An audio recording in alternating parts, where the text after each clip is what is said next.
అందరికీ జై భీమ్. నేను పొందుగల చైతన్య మాలవేశం రాష్ట్ర అలాగే హైకోర్టు న్యాయవాదిగా ప్రాక్టీస్ చేస్తూ ఉన్నాను. ఏదైతే నర్సీపట్నం పట్టణంలో వైఎస్ఆర్ కాంగ్రెస్ పార్టీ సానుభూతిపరుడుగా ఉన్నటువంటి ఎల్లంపల్లి ఈశ్వర్ ఎస్సీ సామాజిక వర్గం చెందిన అతను ఏదైతే పార్టీల యొక్క అంతర్గత విభేదాల్లో మనోడి మీద కక్ష కట్టి పోలీసులు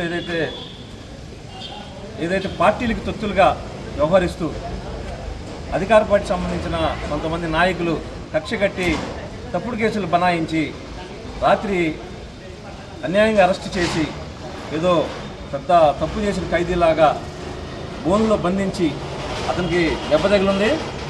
యాక్సిడెంట్ అయ్యి బాధపడుతున్న వ్యక్తిని కూడా కర్కశత్వంగా తీసుకొని వచ్చి పోలీస్ స్టేషన్ నిర్బంధించి ఈరోజు రిమాండ్ పెడతా ఉన్నారు. అది స్టేషన్ బెయిల్ ఇచ్చే కేసు అయినప్పటికీ హడావుడి చేసి లేదా రాజకీయ కక్షలు చేస్తూ ఉన్నారు. మేము ఒకటే వార్నింగ్ ఇస్తూ ఉన్నాం.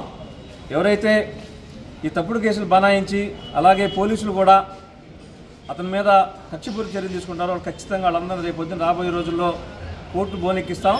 ఎవరైతే ఎలాంటి అసాంఘిక చర్యలు పాల్పడుతూ కక్షపూరిత చర్యలు చేపడుతున్నారో వారు రేపు రాబోయే రోజుల్లో తగిన మూల్యం చెల్లించుకోవాలని తెలియజేసుకుంటూ ఈశ్వర్కి మేము దళిత సంఘాల నుంచి పూర్తిగా అండగా ఉంటాం. అతను ఒకవేళ రిమాండ్ తీసుకున్నా అతను బయటకు వచ్చే అతను పూర్తిగా న్యాయ యొక్క సహకారం అందించి అతను బయటకు వచ్చి రేపు రాబోయే రోజుల్లో చక్రం ముందుకు వెళ్ళడానికి మేము పూర్తి తోడ్పాటు అందిస్తా తెలియజేసుకుంటూ చాలా చేసుకుంటాను. జై భీమ్.